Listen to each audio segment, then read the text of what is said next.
여러분 이런 노래를 기억할는지 모르겠습니다. 좀 대중가요긴 한데요. 여러분 이제 노사연이라는 가수 아시죠?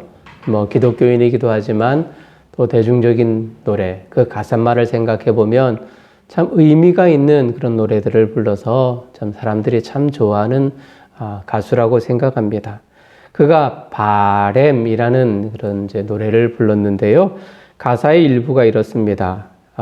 물론 이제 후렴 부분이겠지만 마지막 끝맺는 그런 가사겠지만 이렇게 말합니다. 우린 늙어가는 것이 아니라 어떻게 된다고요?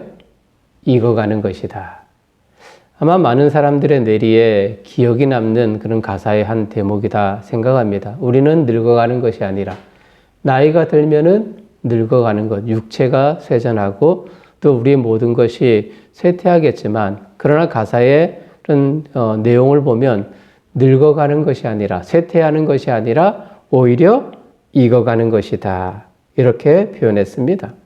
서러움보다 성숙하고 완성되는 것에 대한 즐거움으로 살아가자. 우리 인생을 그렇게 만들자라는 바람이 그 안에 담겨져 있는 것 같아요.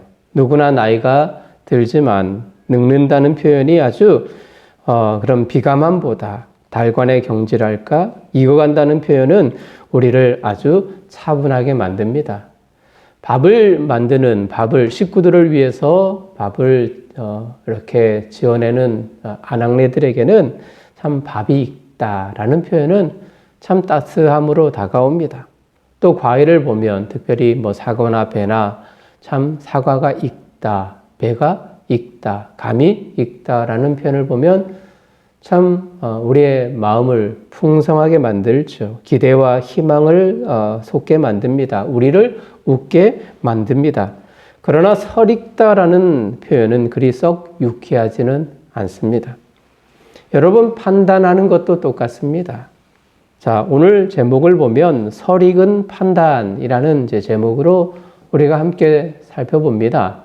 설익다라는 것은 섣부르다, 참 성미가 급하다라는 그런 의미겠죠. 과일도 설익었다라는 것은 좀 끝까지 견디지 못하고 참지 못하고 아주 풍성한 맛을 지니지 못한 아주 그냥 뭐랄까 좀 시고 여린 맛을 내는 그런 과일을 가리켜서 이야기를 하는 거잖아요.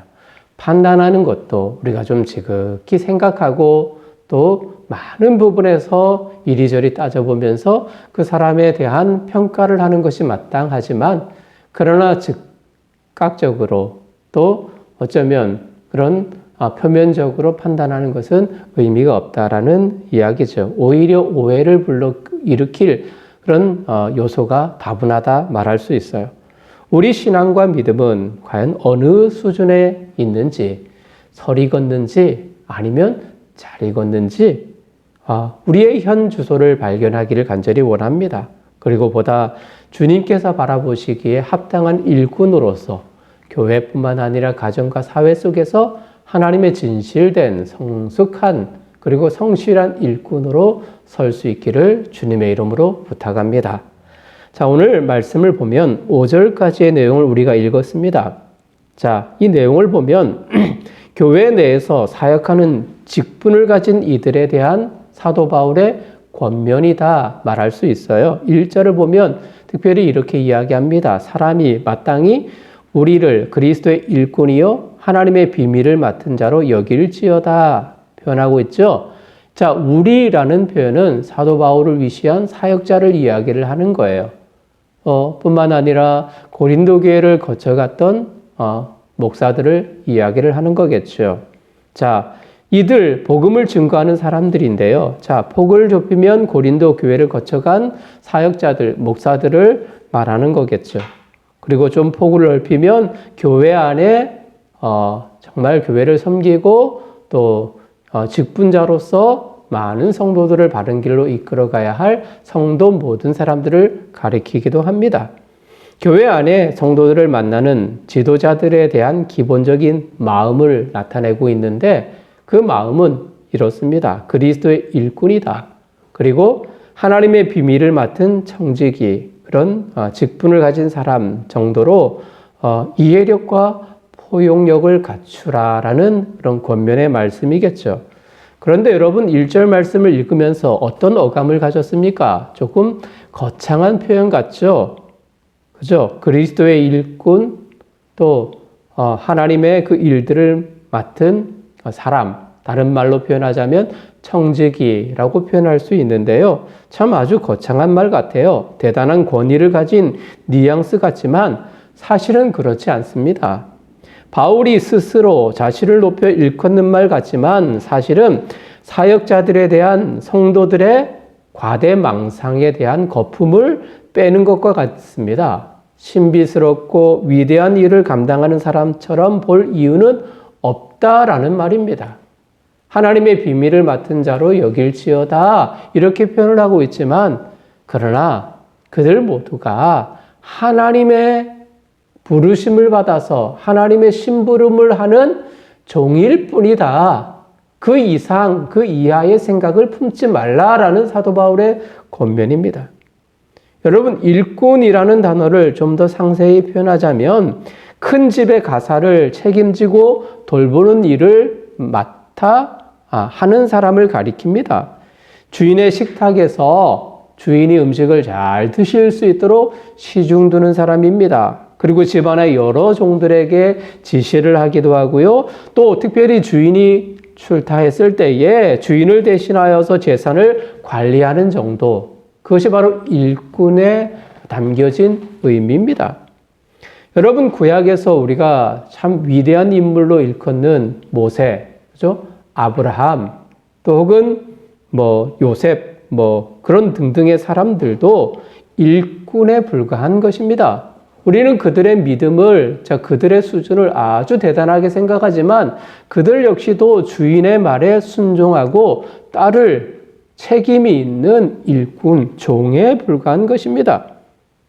세상의 직업을 여러분 따지고 보면 우리는 교회 안에서 하나님의 모두가 일꾼이죠. 저뿐만 아니라 우리 모두가 동등한 거죠. 각자 맡겨져 있는 파트가 다를 뿐이지 우리가 다 똑같이 하나님의 일을 감당하는 하나님의 종입니다. 이것이 교회 내에서의 표현이고요. 여러분, 세상적인 직업을 조금 따지고 보면 공무원 정도로 이해할 수 있을 거예요. 국가와 국민을 위해 섬기는 사람들이죠. 직업을 위해 선택한 것이겠지만 근본적으로는 국민을 섬기기 위해서 그 일을 하는 사람들이 공무원입니다. 그런데 여러분, 가끔은 참 철밥통이다라는 그런 말을 많이 들어요. 도리어 국민의 혈세와 땀을 무의미하게 하기도 합니다. 여러분, 한 주간 많이 놀랐을 거예요. 그렇죠? 신문과 요즘 대중매체들, 매스컴을 통해서 연일 계속해서 보도하는 그런 사건을 여러분 눈에 다 들어오잖아요. 안 그래도 부동산 문제로 인해서 마음이 아프고 시린데 오히려 그곳에 기름을 붓는 격이었기 때문입니다. 제3신도시 건설을 빌미로 많은 이득을 취하고자 하는 이들이 내부 고발로 인해서 시끄럽습니다. 바른 일꾼상은 아닙니다.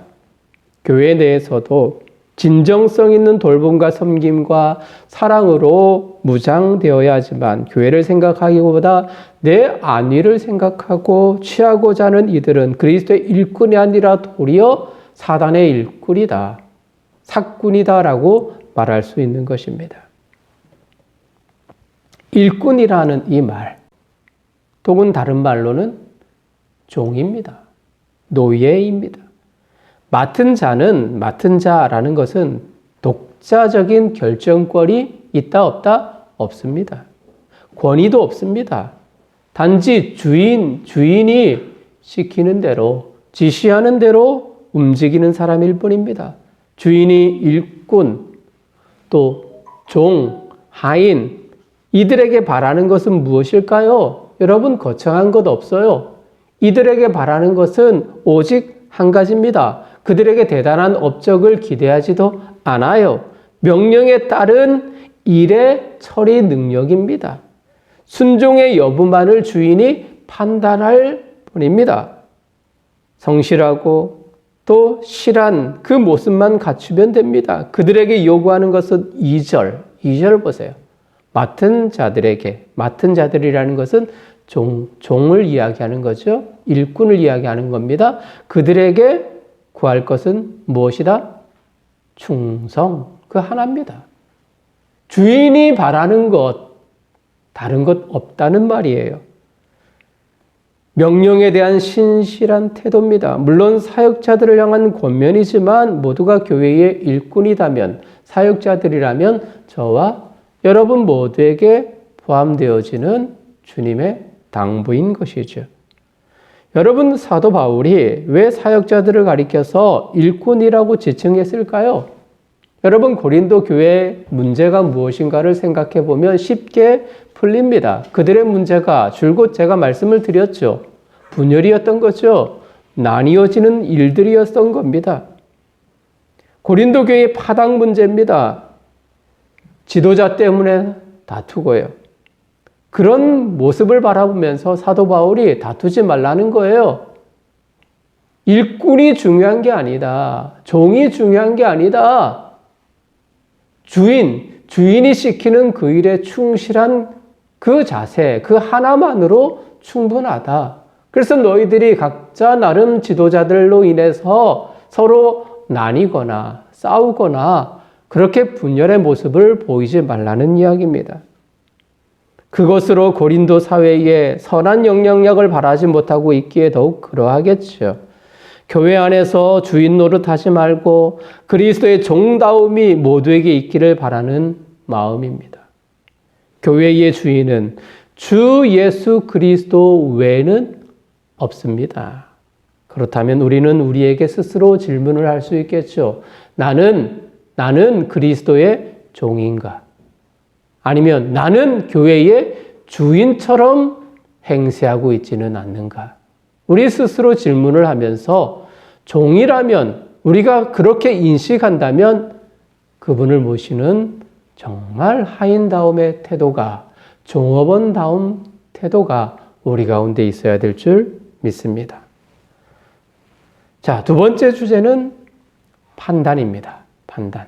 자, 첫 번째는 모두가 교회 안에서 하나님이 시키는 그 일들을 감당하는 사람일 뿐이다.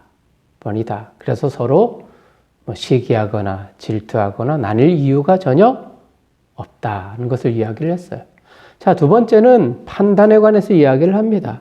자, 우리는 그리스도 예수님의 일꾼입니다. 주인은 예수님 한 분 외에는 없다고 말씀드렸어요. 주인 대신 주님이 일꾼에게 바라는 유일한 한 가지도 신실함이다. 이야기를 했었죠.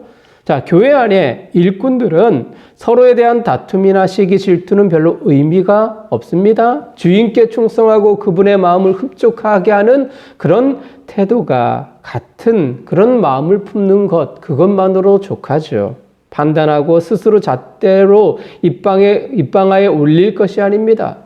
일꾼을 향한 유일한 판단은 주인의 몫입니다. 예수님의 권리입니다. 자, 바울은 다른 성도들이나 사람의 판단에 개의치 않는다라고 했어요. 그 자신도 자신을 판단하지 않는다. 이렇게 오늘 성경에 표현합니다. 여러분 3절 말씀을 보세요. 성경 3절을 보면 너희나 다른 사람이나 판단받는 것이 내게는 매우 작은 일이다. 작은 일이다. 조금 약간 어려운 어감이 좀 없지 않아 있는데요. 근데 그리 어렵지는 않습니다.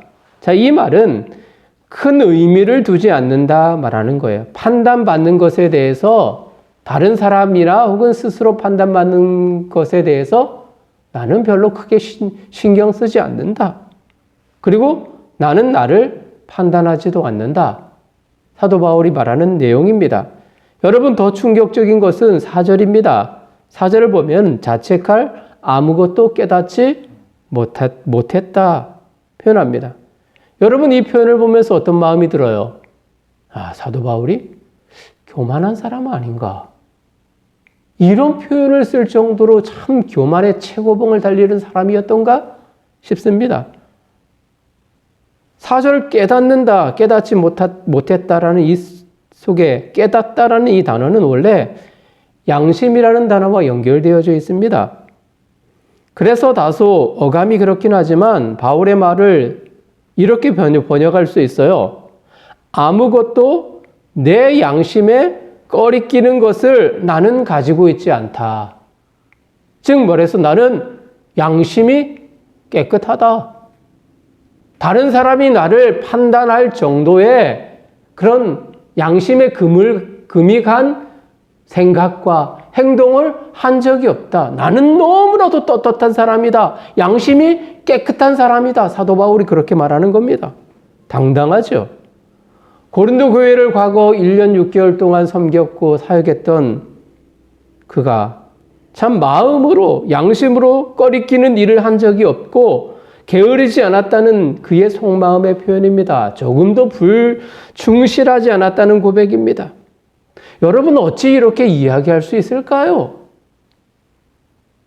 이 구절을 대면할 때 사실 처음 저는 이 구절을 볼 때 참 마음이 언짢았습니다.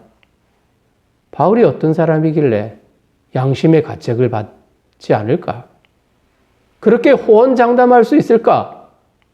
여러분 이 자리에 앉아 계시지만 또 영상으로 예배를 드리는 분들이 있지만 여러분 가슴에 손을 얹고 여러분의 양심에 대해서 질문해 보십시오.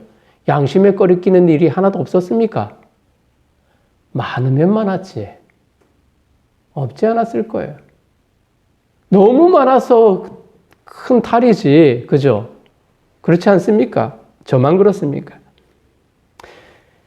이해할 수 없지만 그런데요. 이어진 구절 나를 심판하실 이는 주님이시라 주시라 이 말씀으로 바울이 말한 의도를 꿰뚫을 수 있습니다. 나를 판단하실 이는 누구다? 주님이다. 흔히 우리가 말하는 양심에 대한 평가 기준을 여러분 생각해 보세요. 양심에 대한 평가 기준이 무엇입니까?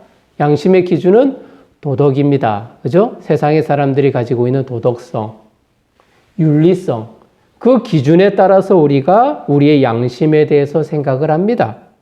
양심에 따라 행동했다는 의미는 일반의 윤리와 도덕에 비추어서 부끄럽지 않았다는 말이 되겠죠. 더 확대하면 법률적인 토대와 근거 위의 평가를 받습니다. 나쁜 짓을 하는 사람도 법망을 피해 행한 일에 죄의식을 가지지 않습니다. 양심에 꺼리낌이 없다라고 이야기를 합니다. 여러분, 여러 가지 편법을 동원하여서 죄를 범하는 사람들, 그 사람들이 내 양심의 가책을 받지 않는다라고 이야기할 때 왜 그런지 압니까? 편법을 동원했지만 법에 저촉되지 않아서입니다. 법을 가지고 딱 들이밀어도 그것에 대해서 나는 하나도 걸리지 않는다. 그렇게 생각하면 사람들은 떳떳하다. 난 양심에 가책받지 않는다. 이렇게 말합니다. 도덕이나 양심도 동일한 말이겠죠. 그런데 지금 바울이 언급하는 양심의 문제는요, 우리 일상생활에서 빚어지는 윤리나 도덕을 말하는 것이 아닙니다. 그는 먼저 로마서 2장 14절 17절에 양심에 관해서 이야기를 한 구절이 있습니다. 그리고 우리가 이후에 살펴봐야 되겠지만 고린도전서 8장 말씀으로 넘어가 보면 10절에서 양심의 중요성을 사도 바울은 인정을 했습니다. 양심의 문제, 양심이 있나 없나 이것은 비신앙인들의 기준이고 우리 신앙인들에게 양심이라는 것은 하나님 말씀에 비추어 보아서 그리고 그 말씀의 표준으로 우리의 모든 생각과 행동을 나타내 보였을 때 잘 준수하고 지키고 따르고 있는지에 대한 판단에서 유래되어야 한다라고 이야기를 하고 있는 거죠. 즉 양심이라는 것은 세상 사람들은 윤리나 도덕에 근거하여서 이야기를 하는데 또 심지어는 세상의 법의 토대 위에서 이야기를 하는데 기독인들은 소위 말하는 성도들은 교회 안에서 하나님을 섬기는 하나님의 백성들은 양심의 기준을 어디에 두어야 한다고요? 하나님의 말씀의 기준을 두어야 된다는 이야기입니다. 그래서 사도 바울이 나는 양심에 꺼리끼는 일을 한 적이 없다 없다라는 표현은 나는 하나님 말씀에 비추어 보아서 하나님 말씀에 따른 하나님의 사역자로서 하나님의 종으로서 하나님의 하인으로서 성실하게 그 모든 일들을 잘 감당했다. 그래서 다른 사람들이 나를 판단해도 나는 전혀 부끄러움이 없다. 이렇게 이야기를 하는 겁니다. 즉 그의 판단은 하나님 나라의 복음 위에 서 있는 거지요.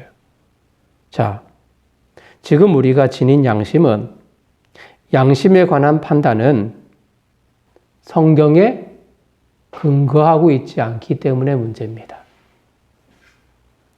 쉽게 말해서 하나님께서 판단하실 것에 대한 그 부분에 대해서 우리가 전혀 염두에 두지 않아서가 문제인 거예요. 사회 일반 통념을 기준으로 우리 윤리와 도덕을 더 우선시합니다. 물론 그래야 하겠지만 더 큰 잣대, 더 높은 말씀 위에 우리의 기준을 둔다면 하위에 있는 판단은 그리 중요하지 않습니다. 사람들의 비난과 사람들의 판단 그리 중요하지 않습니다. 우리의 신앙과 믿음과 또 하나님께서 인정하시는 그 믿음 위에 우리의 삶을 구축한다면 우리는 꺼리끼지 않는 삶을 걸어갈 수 있는 것입니다. 그래서 더 높은 양심을, 더 높은 가치를 우리는 추구해야 합니다. 자, 양심의 꺼리끼는 아무것도 알지 못한다. 이 바울의 선언은 그리스도의 일꾼으로 하나님이 명하신 모든 일을 성실히 감당했다는 삶의 반추입니다. 말씀을 드렸죠? 자, 그리고 판단은 자신도 사람도 아닌 그리스도 예수 외에는 없다라고 말합니다. 물론 사람으로부터 심판을 받겠죠. 어떤 심판입니까? 바울이 말하는 것.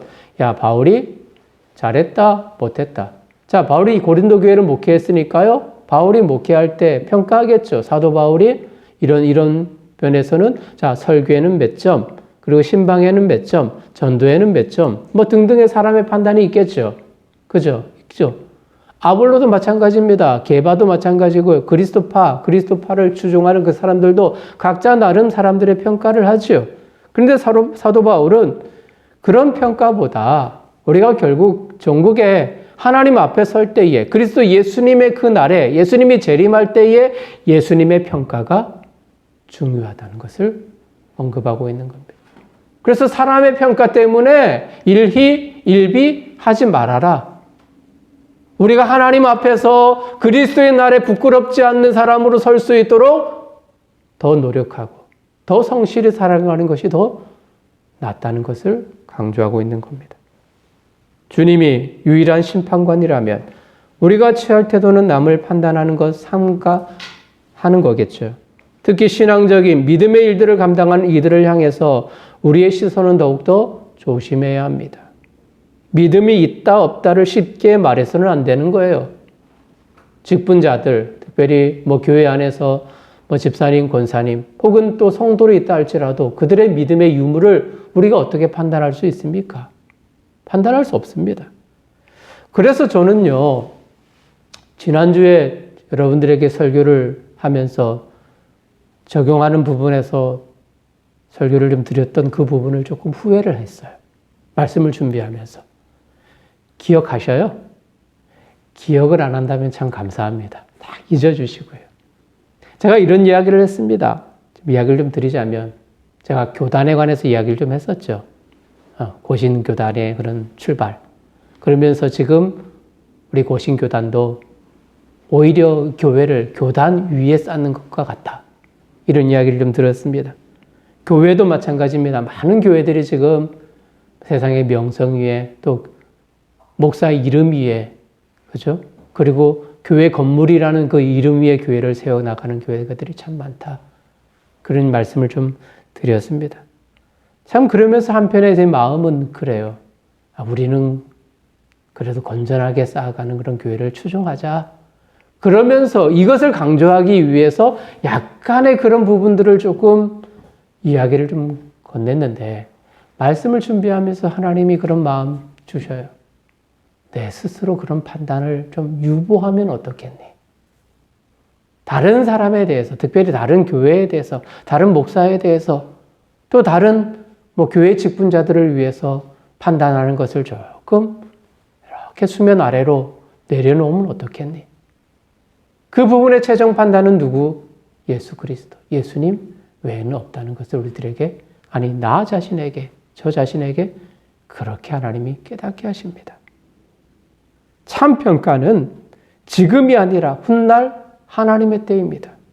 5절을 보면 이렇게 말하죠. 그러므로 때가 이르기 전 곧 주께서 오시기까지 아무것도 판단하지 말라. 그가 어둠에 감추인 것들을 드러내고 마음의 뜻을 나타내시리니 그때 각 사람에게 하나님으로부터 칭찬이 있으리라. 주님 오실 때 판단할 수 있고 판단받을 수 있단 말이에요. 주님의 재림과 벌어질 최후의 심판전에 심판하려 해서는 안 됩니다. 주께서 최후 심판전에 모든 인간의 심판은 설익은 판단일 뿐입니다. 선입견일 뿐입니다. 달라질 수 있어요. 우리의 판단이 예수님 오실 때. 우리가 오판일 수 있다는 거예요. 요즘에 여러분 최근에 연쇄 화성 살인 사건의 그런 주범인 8차인가요? 거기에서 이 범인으로 몰렸던 그 사람이 결국 DNA 검사로 인해서 아니다라는 그 사실이 밝혀졌잖아요. 그렇죠? 참 다행입니다.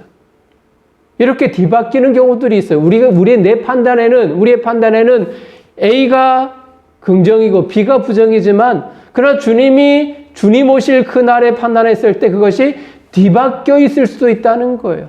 나 스스로도 내가 충실한 일꾼으로서, 교회 일꾼으로서 최선을 다했다라고 나는 자긍심을 가질 수 있겠지만, 그것이 어쩌면 세상의 그런 윤리과 도덕적인 평가라면 주님이 오실 때 하나님의 말씀에 비추어서 전적으로 평가받을 때 그것이 바뀔 수 있다는 것을 우리는 경각심을 가져야 하는 겁니다. 세상의 판단은 사람의 외모만 보고 하는 것들이어서 오판일 가능성이 다분합니다. 주 예수 그리스도는 인간들 눈에는 드러나지 않게 꼭꼭 감춰놓은 비밀들과 마음속의 생각들과 동기들보다 다 심판의 빛에 환하게 드러나게 하실 심판인 것입니다.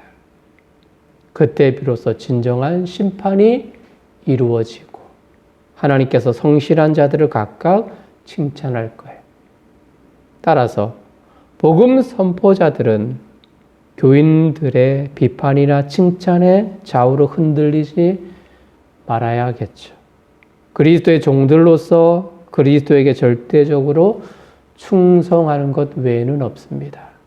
그리고 우리 스스로도 각자 나름 정죄하거나 그들을 판단하는 그 모든 것들을 유보하면서 하나님의 말씀에 따라 삶을 제대로 영위하고 있는지 아닌지를 우리 스스로 살피면서 살아가는 태도가 우리에게 중요하단 말입니다. 여러분, 달란트 비유를 알고 계시죠? 지난주에도 말씀을 좀 드렸는데요. 자, 주인이 여행을 떠납니다. 종들에게 5, 2, 1 달란트를 각각 맡기고 떠났습니다. 그리고 돌아옵니다. 그리고 종들을 불러요. 5, 2, 1 달란트 받은 종들을 부릅니다. 이제 5과 2 달란트 받은 종들은 받은 만큼의 양을 남겨서 주인에게 돌려줍니다. 주인이 칭찬을 하죠. 근데 나중 받은 1 달란트를 받은 그 종은 땅에 숨겨두었다가 그대로 주인에게 돌려주었을 때 주인은 핀잔하고 저주했습니다. 여러분, 이 사건을 보면서 이런 생각을 저는 해봐요. 어떤 생각을 하냐면 1 달란트 가진 종이 열정적으로 나름 그것 가지고 최선을 다해서 사업했습니다. 일했습니다. 자, 그러다가 1 달란트를 다 탕진했다면, 없어졌다면 주인이 과연 1 달란트 맡긴 그 종을 뭐라고 그랬을까? 어떻게 평가했을까? 저는 스스로 이런 질문을 하면서 설령 그랬다 할지라도 주인은 이 종을 어떻게 했을 것 같아요? 칭찬했을 것 같아요. 나름 열심히 일했다면, 결과가 좋지 않았다면 주인으로부터 이 1달란트 받은 종도 칭찬받았을 것이다. 저는 그렇게 결정을 내립니다. 한국교회도 마찬가지입니다. 각 성도님들도 마찬가지입니다. 세상의 기준은 세상의 그런 가치에 따라서 사람들을 평가하고 줄을 세우지만 하나님의 마지막 평가는 다를 수가 있어요. 저희처럼 작은 교회도 하나님의 인정을 받고 칭찬받을 수 있는 교회가 될 수도 있을 거고요.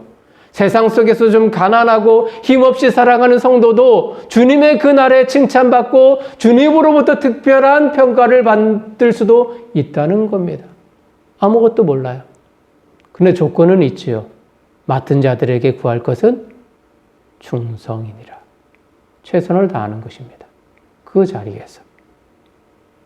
말씀을 마무리하겠습니다. 포도원이 있었어요.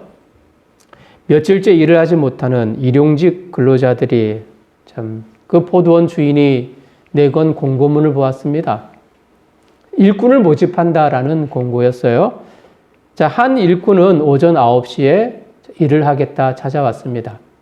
또 다른 일꾼은 12시에 그리고 순차적으로 3시에 5시에 일을 하겠다 결정하고 포도원을 찾았습니다. 그리고 열심히 일을 했죠. 모든 하루의 일과가 끝나고 주인이 개수합니다. 나중 온 친구부터 개수를 하는데 5시에 와서 1시간 정도뿐이 일을 안 한 그 친구에게 1데나리온, 당시 하루 노동자의 풍삭입니다. 10만 원이라면 10만 원을 그에게 주었습니다. 이것을 본 9시에 온 노동자가 참 쾌재를 불렀어요. 야, 1시간 일한 노동자가 하루의 품삯을 받았다면 나는 나에게 얼마나 많은 품삯이 돌아올까? 저 사람보다 한 10시간 더 일했으니까 와, 생각만 해도 참 기분이 좋아요. 100만 원이라는 그 돈을 생각해 보니까 얼마나 기분이 좋겠습니까? 그런데 돌아온 그 품삯은 동일하게 1데나리온이었습니다. 하루 품삯이었습니다. 가만히 있을 수 없죠. 따지고 들었어요. 왜 저 사람과 나하고 똑같이 대우합니까? 똑같이 취급합니까? 일할 수 없을 때 일하게 만들어준 것이 누구인가요? 주인입니다. 그리고 그 품삯을 계수하는 사람도 주인일 뿐입니다. 하루의 가치를 그대로 보상해 준 것에 대한 감사와 감격이 이 처음 온 노동자에게는 사라져 버렸습니다. 우리의 학식, 세상에서의 능력, 품격을 그대로 교회 안에 적용하고 있는 우리의 현실을 발견해야 합니다. 저 성도와 나하고는 수준이 다르다. 이렇게 여깁니다. 일의 추진력도 방식도 다르다. 그래서 나는 우월하다. 저 성도는 열등하다. 이렇게 평가를 내릴 수 있을 거예요. 그러면서 은근히 시기하기도 하고요. 질투하기도 합니다. 그런데 여러분 명심하세요. 우리는 일꾼일 뿐이다. 우리는 일꾼일 뿐이다. 종일 뿐이다. 라는 사실을 명심하시길 바랍니다. 우리에게는 다른 일을 판단하고 지적할 당위성이 우리에게는 없어요. 성경은 맡은 자들에게 요구하는 유일한 것은 충성 말합니다. 그리고 일꾼은 판단할 수 없습니다. 판단의 근거도 신앙이고 성경 위에서입니다. 오직 그분의 날에 그분이 우리를 판단하고 그 판단에 따른 칭찬이 있을 뿐입니다. 여러분과 제가 늘 사랑의 이 교회의 일꾼이라면 우리에게는 무엇이 있어야 할까요? 첫 번째 대지 생각해 보십시오. 충성입니다.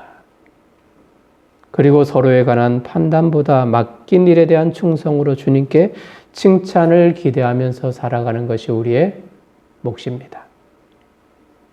먼저 되었어도 나중 될 수 있어요. 다른 사람들로부터 좋은 평가를 받았지만 결국 그 좋은 평가가 주님의 날에는 그릇된 평가가 될 수도 있습니다. 그리고 그릇된 평가를 받는 사람도 주님의 기준으로 성경의 근거로 하여서 나중에 칭찬할 수도 있다는 겁니다. 자만하지 말아요. 함부로 판단하지 말아요. 우리는 종일 뿐이다. 그리고 우리에게 있는 것은 주님께 충성할 뿐이다. 그리고 그 평가는 사람에게가 아니라 하나님께로부터 받을 뿐이다. 이것을 생각하시길 바랍니다.